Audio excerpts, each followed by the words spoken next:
سلامونه لیکي هیله احترامات ملګرو هیله ده چې روغ جوړ د صحت او عافیت جامې به مو پر تن واوسیږي ملګرو یو ځل بیا درته هرکلی وایو په هوپ انګلیش اکاډمي کې لکه څنګه چې موږ تاسو د پروناون برخې شروع کړي دي نن یې موږ تاسو پر دوه نورو برخو باندې خبرې کوو چې ورته ویل کېږي انډیفینټ پروناونس یعنې غیر مستقیم یا غیر مشخص ضمیرونه چې موږ تاسو ورته وایو او دوهمه برخه د ریفلیکسیو پروناون یعنی انعکاسي ضمیرونه نن به په دغه دواړو برخو باندې موږ تاسو خبرې کوو ملګرو که چېرته مو ویډیو خوښه شوه ویډیو ته لایک ضرور ورکړئ او که څه نظر لرئ لاندې په کمنټ سیکشن کې خپل نظر مو زموږ سره حتما شریک کړئ اول راځو موږ تاسو انډیفینټ پروناونس ته ډیفینیشن ته په انګلیسي کې راځو A pronoun that does not refer to any particular place, person, or thing is called indefinite pronoun. اوس راځو موږ تاسو په پښتو کې تعریف وو indefinite pronouns. indefinite یعنی دا د مطلب چې غیر مستقیم یا نامشخص یو شی چې مشخص وي indefinite دا مطلب چې غیر مشخص صحیح شو نو دلته راځو موږ تاسو په پښتو کې تعریفوو هغه ضمیر چې کوم ځانګړی ځای شخص یا شي ته اشاره نه کوي نامشخص ضمیر بلل کیږي راځو موږ تاسو ملګرو کولی شو مثلا یو څه مثالونه ورکړو اول موږ تاسو پرسن ویلي بیا مو پلیس ویلي بیا مې موږ تاسو think ویلي صحیح شو پرسن شخص پلیس ځای think شی اوس لکه موږ تاسو ویلی شو چې someone is coming یو څوک راځي اوس دلته معلوم نه دی چې عمر راځي که عمران راځي د دغه له خاطره موږ تاسو ورته وایو چې دغه indefinite pronouns دي هغه ضمیرونه دي چې موږ تاسو د یو نامشخص انسان لپاره کارولی شو بیا موږ تاسو لاندې لرو anyone anybody none nobody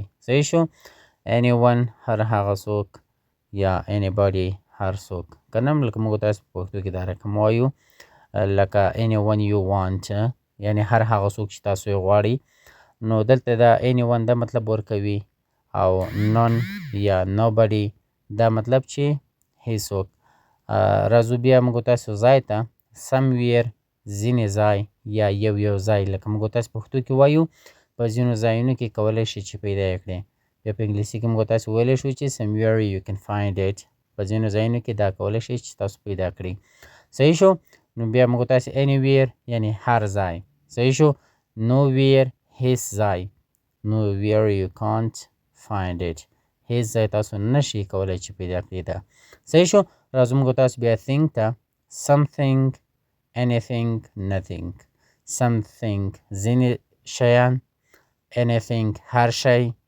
nothing هیڅ شی صحیح شو دغه چې دی indefinite pronouns موږ تاسو ورته ویلی شو دا مې په دا درې برخو کې ما تاسو معلومات صرف درکړل کنې هسې زیات دي لکه موږ تاسو لرو all few همدارنګه ډېر موږ تاسو لرو او بل یو خبر یاد وساتئ دغه some یا any no چې ورسره یوځای شوی دی ګوره دوه کلمې دي که نه anything any ځان ته کلمه ده think ځان ته کلمه ده یعنې دغه دواړه چې دي موږ تاسو ویلی شو چې دا خپله کمپاوند هم دی یعنې ترکیبي دي لکه any think any ځان ته کلمه ده او think ځان ته کلمه ده some body some بعضې body کس صحیح شو یا ځینې کسان موږ تاسو په پښتو کې ویلی شو دا خپله چې دي کمپاونډز هم دی سم چې دی اوس په دې کې دا د پازیټیو سټیټمنټ چې موږ تاسو په انګلیسي کې ورته وایو یعنې د پازیټیو د ساده حالت کې چې موږ تاسو یو پوښتنه کوو کولی شو له سم څخه استفاده وکړو او په کومو کې په انټراګیټیو حالت کې موږ تاسو له سم څخه استفاده کولی شو موږ تاسو پکې ویلې any چې دی اوس موږ تاسو په کوم حالت کې ترېنه استفاده کولی شو په کومو جملو کې اکثریتا دغه راځي دا چې دی په انټراګیټیو سنټنسیزو کې راځي او په نیګیټیو سنټنس یعنی منفي جملې چې موږ تاسو انکار پکې کوو او سوال یې پکې کوو دا any په هغه جملو کې اکثره راځي تاسو دلته یو کلمه بل ورسره لرو چې no nowhere nothing یا nobody دغه نو چې دی خپله د پازیټیو حالت یا پازیټیو جملو کې استفاده کیږي خو معنا بیا د څه شي ورکوي د نیګیټیو ورکوي د انکار یې ورکوي nobody یعنی هیڅوک راځه دلته په جملو کې یو څه مثالونه درکوم انشاءالله چې نور به مو هم سر ورباندې خلاص شي everyone comes on time یعنی هر څوک راځي پر خپل وخت باندې دلته everyone یعنی موږ تاسو نه دی ویلی چې عمران comes on time یا عمر comes on time عمر په خپل وخت باندې راغللو صحیح شو نو دلته موږ تاسو everyone کارو یعنی هر کس، که هغه عمر وي که عمران وي، ټول ته موږ تاسې اشاره پکې کړې ده، نامعلومو کسانو ته. صحیح شو. اوس معلوم نه دی، کس مشخص نه دی. صحیح شو. په دې خاطر باندې indefinite pronouns ورته ویل کېږي. everything is ready. لکه موږ تاسې مهماني کړې وي که نه، موږ تاسې وایو چې everything is ready، هر څه آماده دي. صحیح شو. یا مو یو پارټي نیولې وي، په دې پارټي کې بیا موږ تاسې مثلا نه وایو چې مثلا food is ready که نه، یا مطلب موږ تاسې وایو salad is ready، یا سلاته آماده ده، یا غذا آماده ده. موږ تاسو everything is ready.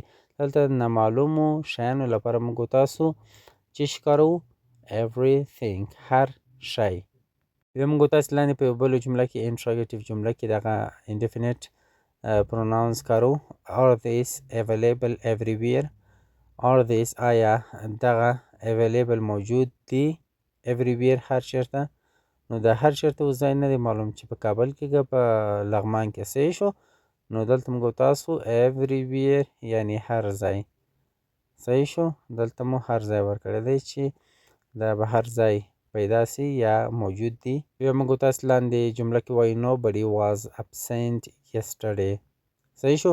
دلته nobody ګوره جمله موږ تاسو ساده جمله ویلې ده، خو دلته انکاریه یعنی انکار پکې شوی دی چې nobody یعنی هیڅوک was absent yesterday نه و تېره ورځ. I saw you somewhere یعنی ما تاسو ولیدلی somewhere په ځینو ځایونو کې. صحیح شو. ځینې ځایونه ګوره موږ تاسو دلته نه پکې وایو چې فلانکي کوڅه کې ما ته ولیدلی یا فلانکي بازار کې ما ته ولیدلی. دلته نه مشخصو ځایونو لپاره موږ تاسو somewhere استفاده کوو. په دغه خاطر باندې indefinite pronouns ورته ویل کېږي. بیا هم که کوم پوښتنه لرئ کولی شئ په کمنټ سیکشن کې تاسو خپله پوښتنه وکوئ، انشاءالله موږ به تاسو ته جواب درکړو. اوس موږ تاسې راځو reflexive pronoun ته. reflexive pronoun موږ تاسو انعکاسي ضمیرونو ته وایو، چې راځو موږ تاسو اوس په انګلیسي کې اول تعریفو، بیا په پښتو کې موږ تاسو تعریفوو. راځو definition ته. reflexive pronouns are those pronouns which turn the action back to the subject of the sentence. موږ تاسې په پښتو کې وایو انعکاس لرونکي ضمیرونه یا انعکاسي ضمیرونه موږ تاسو په انګلیسي کې ورته وایو reflexive pronoun. راځو په پښتو کې تعریف ته. انعکاس لرونکي ضمیرونه هغه ضمیرونه دي چې عمل بیرته د جملې فاعل ته اړوي. راځو موږ تاسو پر بڼو باندې خبرې کوو، یعنی واحد او جمع باندې. اول چې دی په واحدي بڼه کې موږ تاسو لرو myself، yourself، himself، herself، itself. دا چې دی د واحد شخصو لپاره استفاده کېږي، کسانو لپاره. ourselves، yourselves، themselves دا د جمع کسانو لپاره استفاده کېږي. راځو موږ تاسو معنا ته. دغه چې دی موږ تاسو په object pronoun کې ګوره ویلي وو my، your، him، her، itself که نه. اوس دلته موږ تاسو چې شي self، yourself، myself، herself، yourselves دا شیان مو پکې اضافه کړي دي. د دې معنا صرف دومره تغییر کوي لکه موږ تاسو په پښتو کې وایو د خپل ځان لپاره هڅه وکړه، کوشش وکړه که نه، د خپل ځان لپاره. لکه موږ تاسو خپل. صحیح شو. myself زه. صحیح شو. یا زما خپل ځان. yourself ته یا تاسو د خپل ځان. صحیح شو. په دغه رقم سره موږ تاسو راځو جملو ته. په جملو کې انشاءالله زه یو څو مثالونه در کوم چې تاسو په مکمل ډول باندې سره باندې خلاص شي. for examples مثالونه ته موږ تاسو راځو، بیلګو ته راځو. I saw myself in the mirror. I saw ما ولیدلو myself ما خپل ځان in the mirror په شیشه کې، په آینه کې. نو دلته د عمل اړوي بیرته چې شته فاعل د جملې ته اړوي. صحیح شو. why do you blame yourself تاسو خپل ځان باندې ولې تور ولګولو. صحیح شو. yourself یعنی تاسو په خپل ځان. صحیح شو. درېمې جملې ته موږ تاسو راځو. Kareem sent himself a copy. کریم خپل ځان ته himself و هغه خپل ځان ته sent ولېږله a copy یوه فوټ کاپي د یوې ورقې یا د یوې ویډیو یا د یو بل شي. صحیح شو. نو په دې ځای کې موږ تاسو ویلی شو چې دلته اکشن اړوي د جملې فاعل ته. صحیح شو. فاعل د جملې څه شی دی؟ کریم دی. نو دلته اوس موږ تاسو himself د کریم لپاره استفاده کوو، یعنی هغه د خپل ځان لپاره. څلورمه جمله کې موږ تاسو وایو مریم sent herself a copy. دلته اوس مریم انجلۍ ده sent وایستوله herself د هغې د خپل ځان لپاره a copy یو فوټ کاپي څه شو د ویډیو یو فوټ کاپي واستوله له موبایل څخه ځان ته یا د سی ډي یا د ورقې څه شو نو لاندې موږ تاسو په بله جمله کې وایو my dog hurt itself. My dog hurt itself یعنی زما سپی خپل ځان زخمی کړلو itself هغه خپل ځان زخمی کړلو. We blame ourselves موږ خپل ځانونه تورن کړل.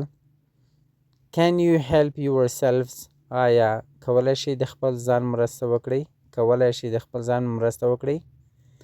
They cannot look after themselves دوی نشي کولی چې د خپلو ځانونو ساتنه وکړي د خپلو ځانونو ساتنه وکړي دلته selves دی څه شو دا جمع بڼه ده نو دغه د نن ورځې درس و انشاءالله چې زده کړی به مو وي بیا هم که کوم ځای کې مو مشکل درلودلو نو لاندې په کمنټ کې پوښتنه وکړئ انشاءالله چې موږ به پوره توضیحات درکړو نو تر راتلونکو ویډیوګانو مو پر سپیڅلي رب سپارم ښه وخت ښې شبې الله مو حافظ و ناصر شه